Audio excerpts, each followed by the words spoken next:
وصحبه أجمعين سبحانك لا علم لنا إلا ما علمتنا إنك أنت العليم الحكيم رب اشرح لي صدري ويسر لي أمري واحلل عقدة من لساني يفقهوا قولي أما بعد الحمد لله على نعمة الإسلام الحمد لله على نعمة الإيمان وكفى بها من نعمة. Alhamdulillah, segala puji bagi Allah Subhanahu wa ta'ala yang mengumpulkan kita, mendudukkan kita, menjadikan kita hamba-hamba yang di hari Jumat pagi ini diberi kesempatan oleh Allah ta'ala selalu rutin dan insya Allah istiqamah ila yaumil qiyamah. Insya Allah akan selalu ada di tempat ini baik secara rauhaniyah maupun secara jasadiyah. Selama kita masih dikasih umur sama Allah Ta'ala, kita niatkan kita hadir di majelis ini secara ruhaniyah dan juga jasadiyah. Roh kita hadir, jasad kita hadir. Maka dengan cara semacam itu, kalau kita terus kekeh istiqomah sampai akhir hayat kita, insya Allah kita juga akan tetap dihadirkan sama Allah Ta'ala secara rauhaniyah ketika ruh kita sudah diambil sama Allah Ta'ala. Orang-orang yang istiqomah melakukan kebaikan gak akan terputus kebaikannya meskipun jiwanya, meskipun jasadnya sudah ada di liang lahat. Orang-orang yang melakukan kebaikan gak akan terputus dari kebaikannya kecuali kalau misalkan dia memang niat untuk memutus kebaikan tersebut. Tapi selama orang pengen, orang selalu ingin, orang niat memanjangkan umurnya untuk melakukan kebaikan-kebaikan, Allah Ta'ala akan memanjangkannya di saat dia tidak mampu lagi untuk melakukannya. Orang-orang yang rutin hadir di sini setelah itu sakit, ketika sakit tetap dapat pahalanya, Bu. Orang-orang yang sedang bepergian, saya kemarin niku, 1 bulan, enggak 1 bulan, Bu, 27 hari. 27 hari saya pergi-pergi, jadi nggak bisa hadir di majelis ribat Aisyah maupun di majelis-majelis yang lainnya. Tapi karena saya rutin hadir di sini, insya Allah sama Allah Ta'ala tetap diberikan pahala sebagaimana yang jenengan semuanya dapatkan. Jadi niatkan, orang niat itu para ulama mengatakan niat itu mampu menggapai sesuatu yang tidak mampu digapai oleh amal. Niat itu mampu mencapai sesuatu yang tidak bisa dicapai oleh amal. Kalau amal kita melakukannya terbatas. Kalau amal kita kadang kesendat kekuatan kita, kesendat harta kita, kesendat kesehatan kita, kesendat kerepotan kita dan lain sebagainya. Maka ketika seseorang yang diandalkan ini amal, yang diandalkan ini adalah amalan ini sangat-sangat terbatas sekali. Bahkan Allah Ta'ala ketika ada seorang hamba selama 70 tahun dia habiskan umurnya di dalam sholat, puasa, ibadah, baca Al-Quran dan lain sebagainya. Ketika sudah ada di antara surga dan neraka, ditanya sama Allah Ta'ala, wahai hambaku, kira-kira kalau kamu masuk surga karena apa? Maka hamba tersebut mengatakan, bi'amali ya Allah, sudah pasti dengan amalku ya Allah. Selama 70 tahun saya nggak pernah bermaksiat sama sekali. Selama 70 tahun saya puasa setiap hari. Selama 70 tahun saya nggak pernah skip bangun malam sama sekali. Maka dia dengan bangganya mengatakan, bi'amali ya Rabb. Maka dia mengatakan, saya pastinya masuk surga dengan amalku ya Allah. Maka Allah Ta'ala mengatakan kepada hamba tersebut, dan dari keramatnya orang ini ketika di dunia, karena dia amalnya banyak, karena dia memang orang yang istiqomah luar biasa, tidak kerja, Bu, selama 70 tahun dia menyendiri di atas gunung. Tapi di samping sajadahnya yang dipakai sholat, di samping sajadahnya yang dipakai sholat, itu Allah Ta'ala mengalirkan mata air yang nggak pernah berhenti ngalir. Dan di sampingnya ditumbuhkan satu pohon apel. Setiap datang waktu maghrib matang satu. keramatnya orang ini tadi. Nggih, tahu jenengan nggih keramat? Nggih, bukan orang yang nggak percaya keramat kan jenengan?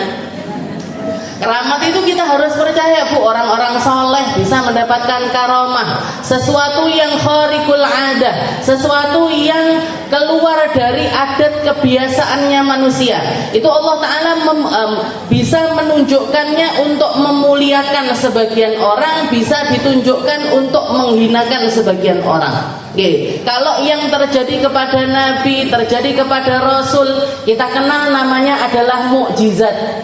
Kalau terjadi sebelum para nabi itu diangkat menjadi nabi, itu namanya adalah irhasat. Oke. Seperti yang terjadi kepada Nabi Muhammad SAW.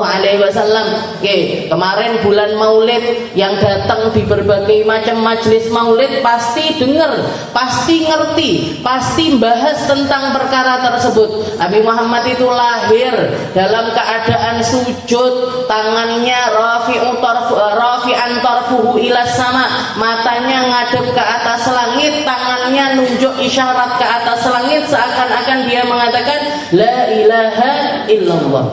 Begitu dibalik sama bidan yang bantu persalinan Sayyidah Aminah ini tadi, beliau mendapati pusarnya Nabi sudah terpotong. Kalau orang sekarang ngomongnya wes pupak. Jadi nggak pakai dipotong, nggak pakai diikat, nggak pakai dikasih koin, apa nih biasanya? Di betadine, benatus dan lain sebagainya. Nabi Muhammad nggak pakai kayak gitu-gitu, Bu. Oke. Jadi pusarnya sudah toto, mahtunan, sudah dalam keadaan dihitan. Bahkan di bawah kelopak matanya beliau sudah ada tanda seperti seseorang yang sudah bercelak. Lahir celaan itu jenengan tumon apa mboten? Ini Nabi Muhammad SAW.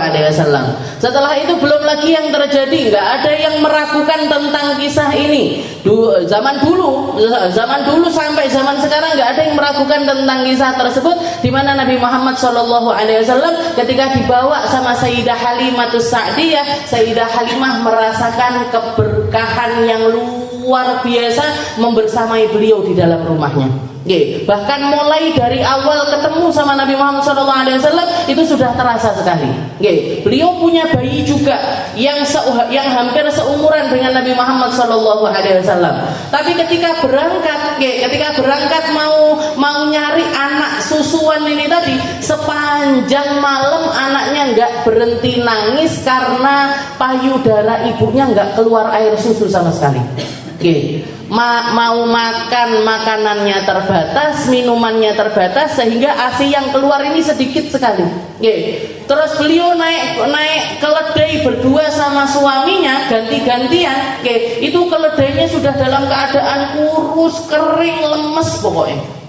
Sampai beliau ketinggalan rombongan, karena Bani Sa'ad ini memang sekampung, rata-rata perempuan-perempuannya ini pekerjaannya nyari anak-anak susuan dari orang-orang Mekah, dari orang-orang kota untuk disusuin, nanti mereka dapat upah.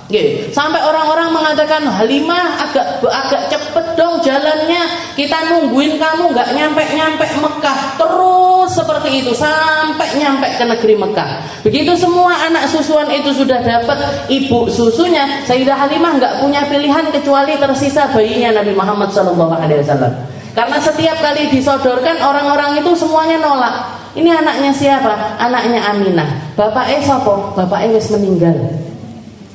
Apa yang bisa saya harapkan, upah seberapa yang bisa saya harapkan untuk nyusuin seorang anak yang yatim? Ibunya single parent istilahnya. Apa yang bisa saya harapkan? Akhirnya semuanya nggak ada yang mau. Sayyidah Halimah nggak ada pilihan kecuali ngambil bayinya Nabi Muhammad SAW. Tapi dikatakan begitu bayi itu diambil, setelah itu disusuin sama Sayyidah Halimah, itu yadur, asinya beliau itu keluar dengan begitu derasnya, nggak pakai makan, nggak pakai minum, tapi keluar air susu banyak sekali. Sampai bisa nyusuin Nabi sampai kenyang, setelah itu nyusuin anaknya sampai kenyang. Setelah itu dibawa, dinaikkan ke atas keledainya. Keledai ini yang pertamanya lemas lesu. Begitu Nabi Muhammad naik ke atasnya, Bu, langsung giras. langsung giras, langsung semangat, langsung lari, bahkan dikatakan ngungguli rombongan yang yang kemarin itu beliaunya ketinggalan. Sampai orang-orang itu mengatakan, ya Halimah, tamahal ya Halimah. Pelan-pelan Halimah, pelan-pelan wahai Halimah. Apa ini masih keledai yang sama yang kamu pakai berangkat? Kok kemarin dia begitu lemasnya, kok sekarang dia begitu semangatnya? Apa yang terjadi wahai Halimah? Katanya Sayyidah Halimah, saya sendiri nggak ngerti. Tapi saya kira saya kira sepertinya bayi yang tak bawa ini la ibnun mubarak, adalah seorang anak yang akan bawa keberkahan untuk keluarga saya. Itu keyakinannya Sayyidah Halimah. Nah, yang semacam ini namanya apa? Namanya adalah irhasat. Jadi ini kita bahas tentang akidah sebelum kita bahas tentang fikihnya. Mangga ngaji toh, Bu? Nah, ngaji ya. Jadi istilahnya, ini yang rentan, yang banyak orang zaman sekarang ini mulai bergeser, mulai nggak percaya sama Isra Mi'raj, mulai nggak percaya dengan keramatnya para wali, mulai nggak percaya sama sesuatu yang khariqul adah, sesuatu yang aneh, yang istilahnya yang keluar dari normalnya manusia, yang keluar dari normalnya manusia. Padahal saya pernah baca satu kitab karangannya Profesor Said Ramadan Al-Buti. Beliau mengatakan, coba manusia ini kalau mau melihat ilal afaq, kepada seluruh permukaan bumi ini, nggak usah sampai di luar bumi, yang ada di atas muka bumi ini aja. Allah Ta'ala nerbitkan matahari pagi, nenggelamkan maghrib. Allah Ta'ala jadikan siang terang benderang, jadikan malam gelap gulita. Allah Ta'ala mendatangkan angin, mendatangkan hujan, mendatangkan ini itu dan lain sebagainya, tertib setiap hari. Gak pernah oyok-oyokan, gak pernah malam itu oyok-oyokan, gak mau hilang, gak pernah siang itu oyok-oyokan, gak mau malam. Pernah jenengan kira-kira mau maghrib itu, loh kok panggah padang, koyok mataharinya ndak gelem-tenggelam, pernah? Ndak pernah, Bu. Betapa rapinya itu semuanya, betapa rapinya itu semuanya.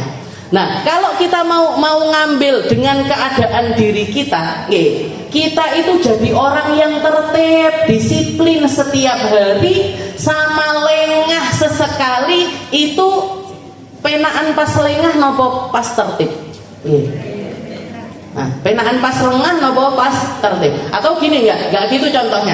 Istilahnya jenengan kalau misalkan kalau orang zaman sekarang, jenengan misalkan punya cateringan, bikin roti. Setiap hari pesenannya rasanya sama karena jenengan sudah punya takaran. Gulanya sak gini, garamnya sak gini, tepungnya sak gini. Terus, pelanggan nggak ada yang komplain karena jenengan selalu dengan resep yang sama. Terus sesekali jenengan pengen wes gulone tak longi ae lah, garamnya tak longi, ndoke tak longi ae lah. Satu tok tapi satu roti, yang lainnya tetap sama rasanya, yang satu jenengan longi. Itu sesuatu yang aneh apa enggak? Aneh kalau buat dijual, tapi kalau untuk dilakukan nggak apa-apa. Nggak apa-apa. Lah Allah Ta'ala ini bikin dunia rapi terus-terusan, sama sesekali tak bikin gini. Biasanya air itu dari atas terjun ke bawah, sesekali tak bikin dari bawah naik ke atas. Apa yang mustahil bagi Allah Ta'ala? Nggak ada, Bu. Nabi Allah Zakaria, salah satu caranya beliau mendapatkan hak asuh dari Sayyidah Maryam itu lewat cara yang semacam itu. Katanya Allah Ta'ala menceritakan di dalam Al-Quran, wa alqu al-aqlam.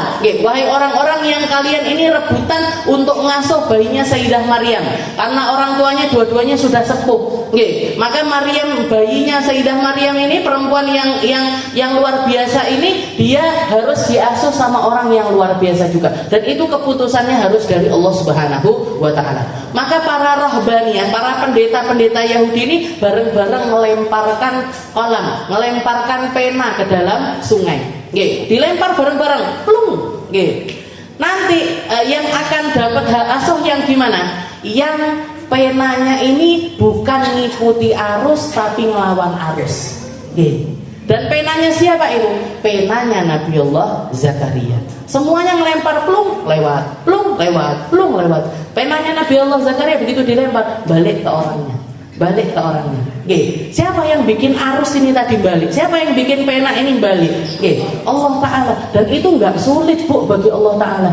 Oke, itu sama sekali nggak sulit. Allah Ta'ala pengen panas jadi panas, pengen udan jadi udan. Allah Ta'ala pengen hujan terasa panas. Nih, sakit nggak betul? Sakit. Oke, Allah Ta'ala mau bikin pelangi di sana. Nah, maka apa yang harus kita ragukan dari sebuah keramat ataupun juga mukjizat ataupun juga irhasat yang bahkan orang-orang yang nggak taat sama Allah Ta'ala pun kadang-kadang bisa melakukan hal yang semacam itu. Oke, apa namanya? Sihir. Oke, sihir nih dulu. Aneh apa buatan sihir nih dulu? Oke, wong teko adoh, aku milik dhek ngeluh dicucuk paku boneka. Ngeluh orangnya. Nggih. Saya pengen orangnya itu sakit perut dicucuk wetenge. Nggih, sakit perut orangnya. Apa itu namanya? Sihir atau santet. Nggih. Ini berarti apa? Nggih, ini berarti apa? Itu sesuatu yang aneh, orang biasanya nyucuk boneka ya enggak kenapa-kenapa. Oke, tapi kenapa kok bisa terjadi hal yang semacam itu? Karena dia minta bantuan setan. Setan ini dikasih kekuasaan sama Allah Ta'ala untuk melakukan hal-hal yang semacam itu. Jadi istilahnya, kalau kita ngomong ini tadi kok ngomong keramat barengnya apa? Iya, wallahu a'lam bishawab. Pokoknya kita ini di zaman sekarang ini, Bu, akidahnya kudu dibenak nih. Kalau ngelihat hal-hal yang semacam itu, kalau orangnya istiqomah, kalau orangnya baik, kalau orangnya pegang sama syariat, jadi yang kalau jenengan berguru sama orang ataupun mau manut sama seseorang, ngambil perkataan seseorang, jangan mek dilihat, oh iki turunane iki anune iki. Jangan cuma itu aja. Lihat dia orang yang kekeh di dalam syariat apa enggak.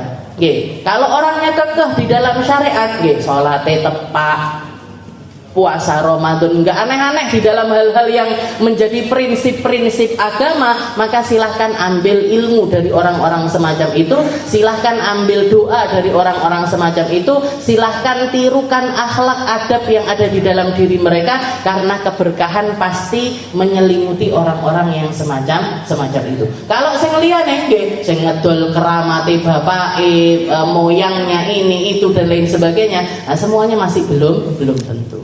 Kita lanjutkan pembahasan kita masih di dalam kitab Taqriratus Sadidah ila an qala al-muallif rahimahullahu taala wa nafa'ana bihi bi ulumi fid dharain amin. Lupa napa mboten jenengan? Separuh saja nggih. Yang pertemuan seminggu sekali kemarin ya pastinya masih nyantol nggih. Nah, kalau enggak saya ingatkan sedikit nggih. Jadi kita masih ada di dalam bab yang membahas tentang ilmu haid nggih. Ilmu yang sangat penting bagi para perempuan, dan mungkin di sini ada ibu-ibu sebagian yang sudah monopos, yang sudah enggak haid lagi, tapi ilmu yang semacam ini insyaallah akan tetap manfaat nggih. Buat jenengan share ke anak-anaknya, jenengan share ke saudara-saudaranya, jenengan share ke cucu-cucunya, agar mereka tahu apa yang boleh bagi mereka dan apa yang nggak boleh bagi mereka. Kita masih membahas tentang mayahrumu bil haid wan nifas, perkara yang diharamkan bagi mereka-mereka yang haid dan juga nifas. Kalau di bukunya jenengan ada di halaman 8. Jadi di halaman 8 itu perkara yang haram dilakukan bagi perempuan haid nifas itu ada 11 macam. Ya, ada 11 macam. Yang pertama adalah salat, yang kedua adalah tawaf, yang ketiga memegang mushaf, yang keempat membawa mushaf, yang kelima berdiam diri di dalam masjid, yang keenam membaca Al-Qur'an, yang ketujuh puasa, yang kedelapan murur fil masjid atau lewat di masjid, yang kesembilan talak atau cerai, ini keharaman ada di bagian suami, dan yang ke-10 bersenang-senang dengan apa yang ada di antara pusar dan juga lutut, maksudnya adalah bersenggama atau melakukan hubungan seksual, dan yang terakhir thaharah biniyati ta'abbud, thaharah dengan niat ibadah. Kita sudah bahas kalau nggak salah yang bab pertama kemarin. Perkara yang diharamkan bagi orang yang sedang dalam keadaan haid dan juga nifas. Bahkan ini bukan cuma orang haid nifas saja, orang haid nifas, orang junub, orang nggak punya wudhu atau berhadas kecil, haram hukumnya untuk melaksanakan sholat. Jadi orang kalau lagi nggak punya wudhu, nggak boleh melakukan sholat dan nggak boleh melakukan sesuatu yang semisal dengan sholat. Sholat dan yang semisal dengan sholat semuanya haram.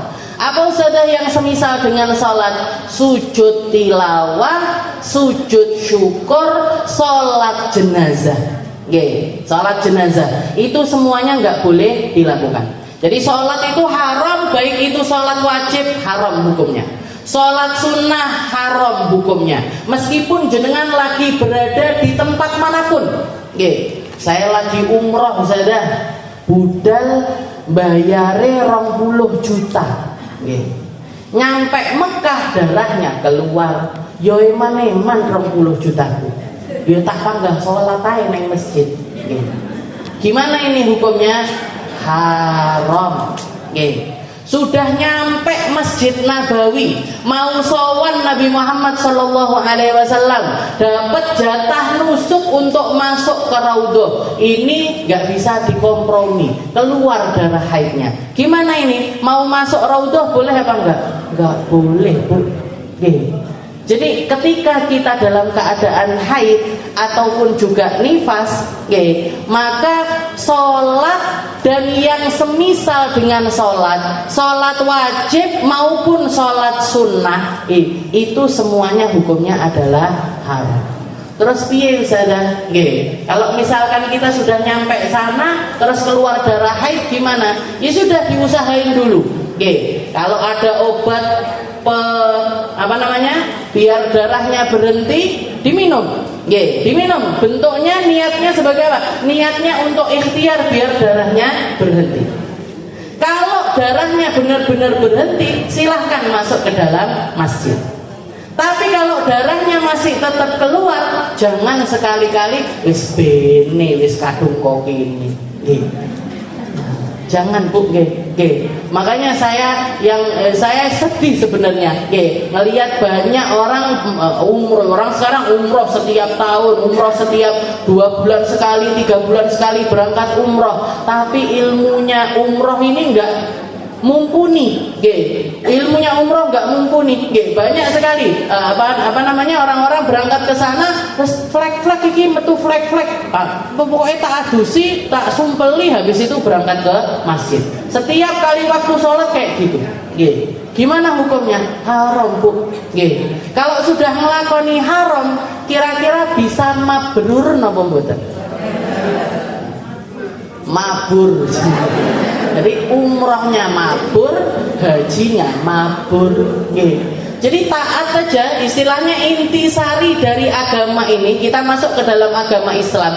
Islam itu diambil dari kata-kata al-istislam, pasrah sama aturannya Allah Ta'ala. Allah Ta'ala ngelarang perempuan-perempuan Bani Adam ketika mereka haid, ketika mereka nifas untuk melakukan ini dan ini. Maka kita taat saja. Oh, aku lagi ndak oleh sholat, ya sudah, ndak usah sholat. Kalau pengen marem-marem neati, ya sudah keliling-keliling masjid aja. Keliling-keliling di areanya masjid, di pinggirannya, di terasane, sambil doa, sambil melakukan apa yang boleh kita lakukan, baca sholawat, baca tahlil, baca zikiran dan lain sebagainya masih tetap diperbolehkan. Di terasannya masjid, tapi jangan masuk ke dalam area masjid. Setelah itu apalagi jangan sampai melaksanakan sholat. Insya Allah kalau jenengan seperti itu sama dapat pahala sama dengan orang-orang yang melaksanakan sholat.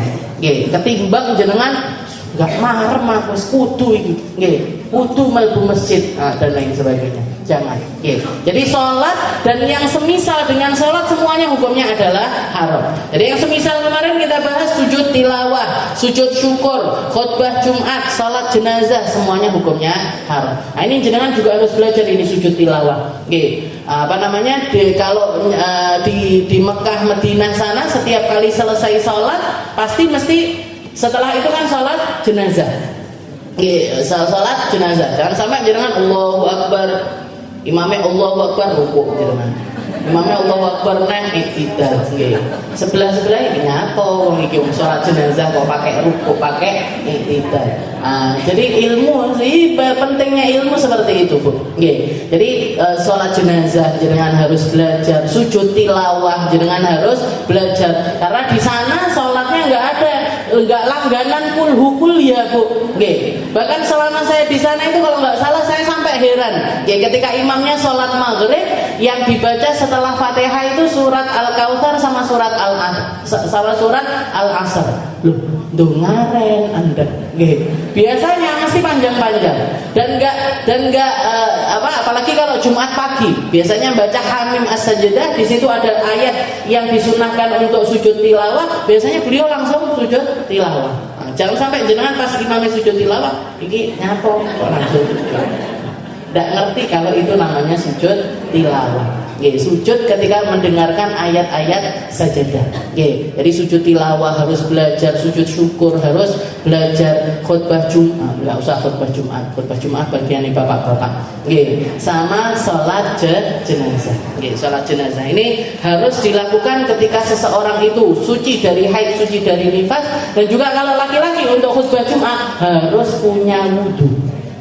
Jadi misalkan ada khotib kok tengah-tengah khutbah kentut, harus keluar, Bu. Harus keluar untuk memperbaharui wudunya, habis itu dia meneruskan khutbahnya.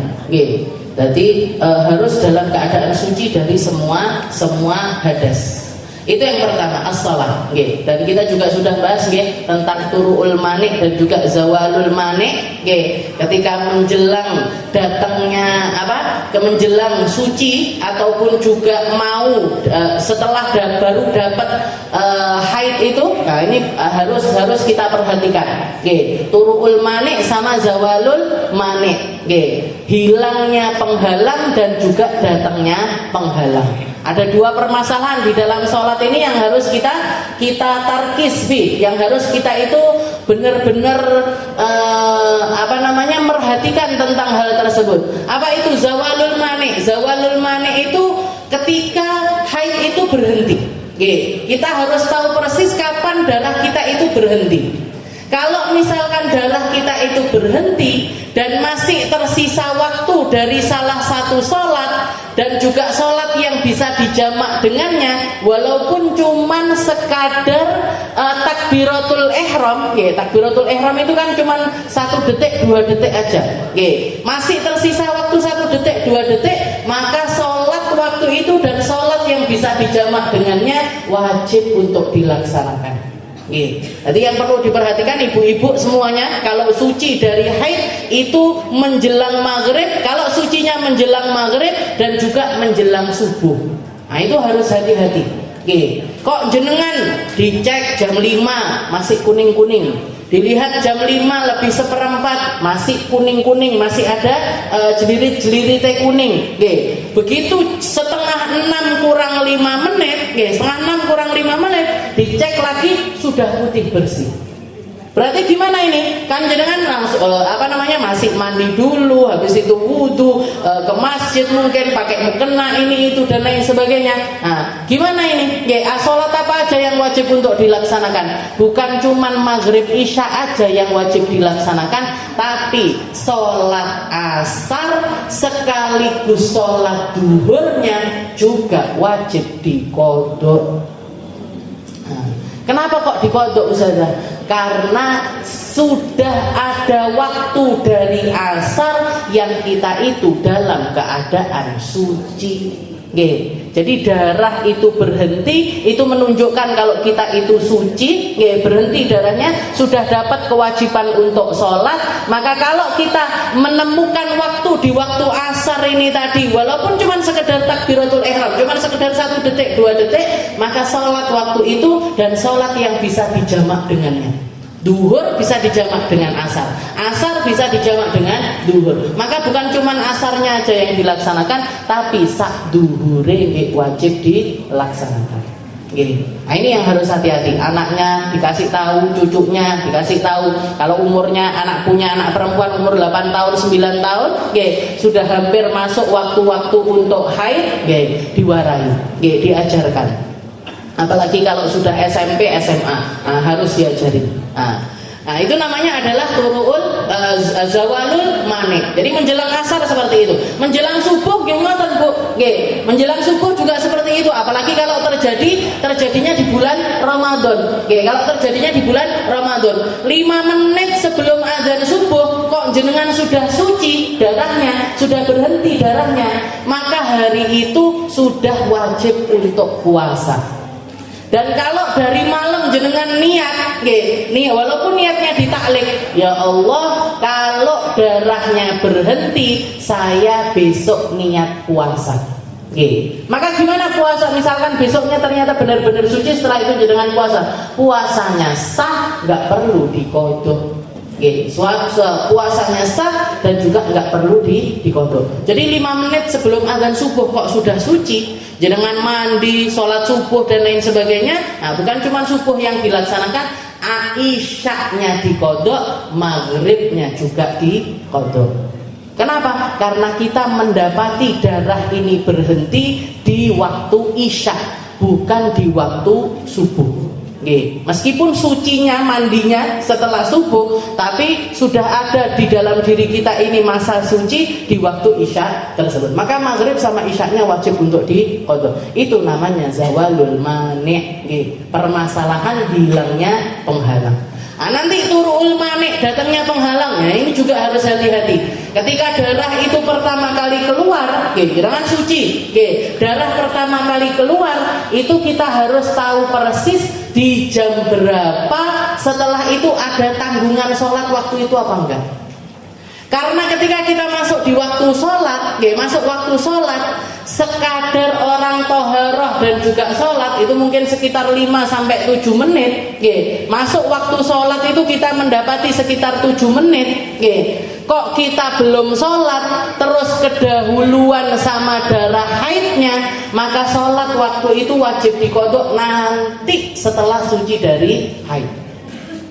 Saya kasih contoh. Jadi misalkan jenengan ngaji nih, Jumat lagi ngaji di Ribat Aisyah, pulang dari majelis sekitar 10:30 sampai jam 11.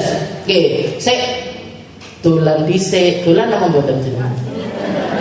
Dolan nyari sarapan, sarapan misalkan nyoto, apa bakso, apa beli rawon dan lain sebagainya. Nyampe rumah, azan lebih 5 menit misalkan. Begitu azan lebih 5 menit, jenengan masih duduk ini itu dan lain sebagainya, tahu-tahu kerasa sur, kayak ada yang keluar. Dicek ke kamar mandi, ternyata memang benar keluar. Dilihat waktunya, memang waktunya sudah masuk waktunya haid, darahnya keluar. Nggak terus haid. Nggak cuma gitu Bu, nggak cuma berarti nggak duhuran ini kok. Berarti nggak sholat duhur, nggak cuma dapat surprise itu aja Bu jenengan. Jadi berarti apa? Langsung ditandain, keluar darah haid duhur hari Jumat, dikasih tanda kurung, belum sholat duhur atau ada kodok duhur. Biar apa? Nanti setelah suci duhur ini tadi wajib diqadha. Asarnya asarnya nggak usah. Asarnya nggak ada di istilahnya nggak ada di dalam kewajibannya kita. Karena di waktu asar kita sudah dalam keadaan haid. Nah, tapi duhur ini tadi yang jadi masalah. Berapa banyak keluar darah jam 1 sudah sholat, yo ndak sholat, yo ndak dicatat ya. Yo ndak diqadha inggian. Nanti begitu juga kalau misalkan keluarnya asar 5 menit kok keluar darah. 5 menit atau 7 menit keluar darah. Belum sempat sholat asar, ditandai qadha asar. Maghrib qadha maghrib. Itu namanya turuul mani' atau datangnya penghalang. Dan penghalang ini sebenarnya bukan cuma haid nifas saja. Bukan cuma haid nifas gimana lho Bu? Jangan kelaran mules-mules perut perutnya, seharian saya jelingi Ustazah, perut saya sakit karena mau melahirkan. Sempat sholat Bu? Enggak sempat Ustazah, tidak mikir sholat saya. Ketika lahiran anak pertama saya nggak sempat sholat sehari semalam. Padahal nggak keluar darah, cuman keluar air ketuban ini itu dan lain sebagainya. Gimana ini? Gimana ini? Dikodok Ibu. Seharian yang nggak sholat menjelang melahirkan itu tadi semuanya wajib untuk dikodok. Nah, begitu. Nah, kalau tetap sholat, saya masih sholat Ustazah. Duhur masih sholat, asar masih sholat. Anak bayi saya lahir 5 menit setelah azan maghrib. 5 menit setelah azan maghrib anak saya lahir dan belum sempat sholat maghrib. Belum sempat sholat maghrib, begitu bayinya keluar langsung lanjut nifas. Gimana ini? Ditandain bayi lahir maghrib tanggal sekian jam sekian, qodho sholat maghrib. Kenapa? Karena itu tadi datang penghalang, kita sudah masuk waktu sholat, jadi kewajiban sholat itu ada di atas pundak kita. Bukan cuma haid, bukan cuma nifas, orang pingsan juga seperti itu. Orang pingsan, orang koma, orang gila. Kalau ada orang yang gilanya itu datang pergi, atau pikunnya datang pergi. Nah, sama hukumnya sama kayak ini. Jadi maghrib kurang 5 menit, maghrib 5 menit gila. Gimana? Gilanya tandanya apa? Gerau kepala ini itu dan lain. Orang gila nggak wajib sholat. Orang gila nggak wajib sholat. Gilanya berapa lama? 3 hari gilanya. Misalkan 3 hari gilanya. Habis itu sadar. Nah ini gimana? Yang wajib dikodok yang mana? Yang sebelum gila ini tadi. Yang pas gila nggak perlu dikodok. Orang gila nggak perlu sholat. Itu semuanya adalah penghalang-penghalang seseorang untuk melaksanakan salat. Yang kedua, keharaman yang kedua adalah at-tawaf. Tawaf. Yuhram 'alal haid wan nufasa at-tawaf bil Ka'bah wa dalil 'ala hurmat at-tawaf qaulu alaihi salatu wasalam at-tawaf bi manzilati as-salah illa anna Allah qad ahalla fihi an-nutuk. Tawaf. Tawaf ini apa? Tawaf itu adalah ibadah mengelilingi Ka'bah 7 kali dengan menjadikan Ka'bah itu selalu ada di sebelah kiri. Jadi tawaf itu adalah ibadah ngelilingi Ka'bah sebanyak 7 kali, nggak oleh dilongi, nggak oleh dipunjuli. Aku sek milikmu beng tak tambahi dadi songo. Saya kok sudah capek, 5 aja lah berhenti. Bukan sakarepnya kita Bu tawaf itu. Jadi putaran tawaf itu kalau di dalam sholat itu bimanzilatir rakaah, setara dengan rakaat. Jangan subuh 2 rakaat tidak boleh ditambahi, tidak boleh dikurangi. Jangan duhur 4 rakaat nggak boleh dikurangi, nggak boleh ditambahi. Pas semangat jadi 8, pas lemes jadi 2, nggak boleh. Nah, tawaf juga seperti itu, ibadah ngelilingin Ka'bah 7 kali. Dan lagi yang harus kita perhatikan, dengan selalu menjadikan Ka'bah itu di sebelah kiri kita. Jadi misalkan jenengan keterak uang, di tengah-tengah putaran itu munting, misalkan ditabrak orang India atau ditabrak orang Pakistan, jenengan munting sampai muter. Nah, ini posisinya harus kembali kemana? Kembali menjadikan Ka'bah itu di sebelah kiri kita. Dimulai dari Hajar Aswad, diakhiri dengan Hajar Aswad. Jadi hitungannya, caranya ngitung tawaf ini tadi, mulainya dari rukun atau dari sisi pojok yang lurus dengan Hajar Aswad. Nah, nanti dari Hajar Aswad balik lagi ke Hajar Aswad 1. Dari Hajar Aswad balik lagi ke Hajar Aswad 2. Terus seperti itu sampai 7 kali putaran. Mau itu tawaf wajib, mau itu tawaf sunnah. Tawaf sunnah itu gimana? Tawaf sunnah itu yang jenengan pas nggak ngapa-ngapain, bismillah tawaf 7 kali. Nah, itu namanya tawaf sunnah. Nah, kalau tawaf sunnah tidak perlu digandengi sama sa'i.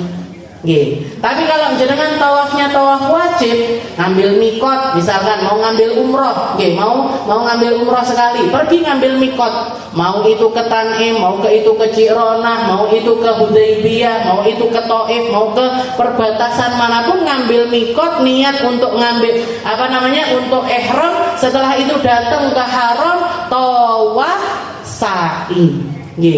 Kalau yang seperti ini kudu pakai sa'i. Jadi setelah tawaf harus sa'i, setelah selesai sa'i tahallul baru halal lagi. Kalau belum tahallul belum halal. Apa yang halal ini tadi? Kalau laki-laki kalau lagi ihram kan nggak boleh pakai baju yang jahitan. Luar dalam nggak boleh, Bu. Luar dalam nggak boleh pakai sesuatu yang berjahit. Nggak boleh pakai wangi-wangian, nggak boleh hubungan suami istri dan lain sebagainya. Ada banyak keharaman bagi orang yang nggak boleh potong kuku, nggak boleh rambutnya rontok, nggak boleh sesuatu yang semacam itu, semuanya haram. Makanya ketika jenengan kalau tawafnya itu tawaf ihram, tawaf untuk umroh, jangan deket-deket area Ka'bah, atau deket-deket nggak apa-apa, deket-deket nggak apa-apa, tapi jangan sampai nyentuh Ka'bahnya. Biasanya orang kalau sudah ada di depan Ka'bah itu kan terbawa suasana, pengennya cedek, pengennya ngeranggeh, pengennya nyium, pengennya doa di multazam, pengennya masuk ke Hajar Aswad dan lain sebagainya. Diperhatikan, kalau lagi ihram jangan. Kalau masih umroh jangan. Kenapa? Karena itu Ka'bah, Bu. Setiap harinya disemprot parfum. Setiap harinya, makanya jenengan begitu megang tangan ini baunya harum. Itu bukan bau yang turun dari langit itu. Itu disemprot sama petugasnya pakai minyak wangi. Hajar Aswad terus dikasih wangi-wangian, terus dikasih pewangi. Nah, kita ketika lagi dalam keadaan ihram nggak boleh sengaja pakai wangi-wangian, itu nggak boleh. Batal, bukan batal, kena dam. Kena hukuman, harus nyembelih kambing, kalau nggak gitu pokoknya banyak dendanya. Jadi jangan deket-deket. Kalau jenengan tawafnya tawaf sunnah silahkan.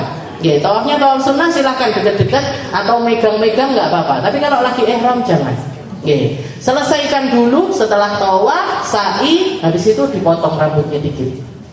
Tahallul itu yang menandakan kalau kita itu lepas dari ihram kita. Kalau belum melakukan itu semuanya, belum halal, belum selesai dari umrohnya. Jadi mau itu tawafnya sunnah ataupun tawafnya itu adalah wajib, dengan kita ngambil mikot, atau kalau ada di dalam haji tawaf ifadah dan lain sebagainya, maka semuanya diharamkan bagi seseorang yang dalam keadaan haid dan juga nifas. Jadi berarti kalau datang lagi dalam keadaan haid, boleh saja nggak ngambil mikot, boleh. Jadi nggak apa-apa. Dengan kalau ternyata darah saya masih keluar, darah saya masih keluar, ya sudah, jangan ngambil mikot dulu. Orang-orang ngambil mikot dari Jeddah misalkan, jangan nggak usah ngambil mikot. Nanti begitu suci, minta antarkan atau pergi ke tempat mikot yang paling dekat di Masjid Aisyah atau di daerah Tan'im sana, naik taksi, ngambil mikot di situ, habis itu umroh sendiri. Seperti yang diperintahkan sama Nabi Muhammad SAW kepada Sayyidah Aisyah. Sayyidah Aisyah itu ketika diajak umroh qodok sama Nabi, para sahabat semuanya umroh, Sayyidah Aisyah ternyata keluar darah. Maka beliau nggak ngambil mikot, beliau nggak niat ihram. Begitu suci, Rasulullah bilang sama Sayyidah Aisyah, nyuruh salah seorang sahabat, ponaannya Sayyidah Aisyah sendiri, antarkan Aisyah ke daerah Tan'im untuk ngambil mikot. Makanya masjidnya di Tan'im itu namanya Masjid Aisyah, karena Sayyidah Aisyah setelah suci dari haid sama Rasulullah disuruh ngambil mikot di sana, habis itu baru beliau melaksanakan umroh. Baru beliau melaksanakan umroh. Jadi mau itu wajib, mau itu sunnah, semuanya boleh. Kenapa? Dalil ala hurmati tawaf qaulu alaihi salatu wasallam. Seperti yang dikatakan oleh Nabi Muhammad sallallahu alaihi wasallam, at-tawaf bimanzilatis shalah. Tawaf itu setara dengan sholat. Apa yang wajib kita lakukan di dalam sholat, wajib kita lakukan di dalam tawaf. Maksudnya harus dalam keadaan suci, harus punya wudu. Tengah-tengah tawaf batal kentut gimana? Keluar Bu, jangan diteruskan. Banyak ini mutawif itu curhat itu setelah selesai semuanya baru ngomong, saya tadi kentut Ustaz tengah-tengah tawaf. Gimana ini? Batal Bu, batal. Dan istilahnya kalau batal keluar aja, keluar dulu dari daerah tawafan situ, jenengan ngambil wudu. Kalau nggak perlu kencing, nggak perlu cebok, nggak perlu toharoh, ya sudah ke daerah yang sedikit tersembunyi, ngambil air sebotol, jenengan wudu di tempat itu, habis itu diteruskan lagi. Tadi berhentinya putaran kedua, ya sudah wudu masuk, tinggal meneruskan putaran ketiga, 4, 5 sampai 7. Berhentinya di tawaf yang kelima, ya sudah tinggal meneruskan tinggal 2. Ojo meneng-menengan, kepentut loh Pak Ustaz. Ngomongnya udah tahallul, ini tawafnya lo nggak sah, tawafnya nggak sah kok baru ngomong setelah tahallul. Jadi tawaf itu bimanzilatis sholat. Tawaf itu setara dengan sholat. Illa anallah qad ahalla fihi nutq. Cuman satu bedanya. Orang sholat nggak boleh ngomong, orang tawaf boleh ngomong. Orang sholat nggak boleh ngomong Bu. Meskipun itu ibadah nggak boleh. Seperti yang pernah terjadi di zaman Nabi Muhammad SAW, ada satu sahabat baru masuk Islam. Dilalah dia ilmu yang sudah diserap ini. Katanya Nabi Muhammad, kalau kalian dengar idza atisa ahadukum, kalau salah satu di antara kalian itu bersin, ucapkan alhamdulillah. Yang dengar ucapkan yarhamukallah. Nanti dibalas lagi yahdikumullah wa yuslih balakum. Ini ada 2 orang sahabat, besti bisa. Malbu Islami bareng, belajarnya bareng, ilmunya setara. Salat di belakangnya Nabi. Koncone wahid, ngaji. Alhamdulillah. Sebelah yarhamukallah. Dibalas lagi yahdikumullah wa yuslih balakum. Sama bangganya, aku ngamalne sunnahnya Nabi Muhammad SAW. Setelah selesai sholat ditanya sama Nabi, sopo mang sing wahyu? Siapa tadi yang bersin? Saya ya Rasul. Sama senengnya dia, saya ya Rasul. Saya tadi yang bersin. Katanya Nabi Muhammad, yang kayak gitu dilakukannya di luar sholat. Lek neng jero sholat ya udah usah. Gak terus wahyu, alhamdulillah. Jadi kalau di dalam sholat batal, jadi ngomong lebih dari 3 ucapan, bahkan 1 ucapan kalau sengaja hukumnya batal sholatnya. Tapi kalau di dalam tawaf nggak batal. Jangan mau ngomong, mau doa, mau pakai bahasa Indonesia, mau pakai bahasa Jawa, mau pakai bahasa apapun ketika tawaf silahkan. Karena kalau di dalam tawaf itu tidak ada keharaman untuk berbicara. Warwi al-Bukhari wa Muslim an Aisyah radhiyallahu taala anha Nabi sallallahu alaihi wasallam laha lamma hadat fil hajj isna'i ma yasna'ul hajj ghairu alla tatufi bil bait. Dan juga ketika Sayyidah Aisyah dalam keadaan haid di waktu haji. Jadi ketika haji wada haji bersama Nabi Muhammad, Sayyidah Aisyah dalam keadaan haid. Rasulullah wanti-wantinya isna'i kulla syai'. Kalau jenengan lagi haji dan tahu-tahu tamunya ini datang, haidnya datang, maka nggak perlu risau, nggak perlu galau, nggak perlu merasa terpuruk dan lain sebagainya. Karena Sayyidah Aisyah juga mengalami hal yang sama. Sayyidah Aisyah haid Bu ketika dalam keadaan haji. Apa yang dikatakan sama Nabi? Isna'i kulla syai'. Lakukan semua yang dilakukan sama orang haji. Orang-orang ke Arafah berangkat ke Arafah, orang-orang ke Musdalifah berangkat ke Musdalifah, orang-orang ke Mina berangkat ke Mina, orang-orang balang jumroh, ngelempar jumroh, lakukan seperti apa yang dilakukan oleh orang-orang haji. Ghaira alla tatufi bil bait. Yang enggak boleh cuma satu, jangan tawaf di sekitaran Ka'bah. Yang lainnya boleh semuanya. Munajat boleh, doa boleh. Nanti nggak sama Ustazah diijabainya sama Allah Ta'ala. Siapa yang bilang? Siapa yang bilang? Podo bu, bahkan garansi dari Allah Ta'ala. Kok ada orang wukuf di Arafah, gak yakin doanya dikabulkan sama Allah Ta'ala, gak yakin dosanya diampuni sama Allah Ta'ala. Dosa besar orang ini. Dosa gede, kok sampai dia tidak yakin dosanya diampuni sama Allah Ta'ala. Sebanyak apapun dosa yang pernah dia lakukan, kok dia tidak yakin diampuni sama Allah Ta'ala, padahal sudah wukuf di Arafah, sudah kepanasan, sudah kesulitan, sudah jalan sekian kilometer, tidak yakin diampuni sama Allah Ta'ala. Dosa, berarti nggak percaya kalau rahmatnya Allah Ta'ala itu begitu luas, kalau ampunannya Allah Ta'ala itu mampu menggapai siapapun juga. Jadi jangan galau kalau jenengan haid lagi dalam keadaan haji. Muga-muga haji kabeh, muga-muga bisa berangkat haji semuanya, ditakdir untuk ibadah haji menyempurnakan Islam imannya kita. Jadi jangan galau kalau sudah nyampe sana. Tidak apa-apa, darahnya keluar nggak apa-apa. Panggah dungo, panggah minta, panggah bertadarruk, tetap kita yang khusyuk di dalam ibadah-ibadah kita. Karena bahkan Sayyidah Aisyah, istri tercintanya Nabi Muhammad SAW pun mengalami hal yang semacam ini. Dan yang diperintahkan sama Nabi cuma itu, isna'i kulla syai', lakukan semua yang dilakukan sama orang-orang haji, ghaira alla tatufi bil bait. Selain yang nggak boleh cuma tawaf di sekitaran Ka'bah saja. Ini yang menunjukkan, ini dalil yang menunjukkan kalau tawaf khusus untuk ibadah tawaf itu wajib dalam keadaan suci, dalam keadaan punya wudu, dalam keadaan menutup aurat, dalam kesempurnaan toharoh yang ada di dalam diri kita. Dan yang ketiga dan yang keempat, masul mushaf wa hamluh, megang Al-Quran dan juga membawa Al-Quran. Wallahu a'lam bishawab. Insyaallah kita lanjutkan di pertemuan kita yang selanjutnya.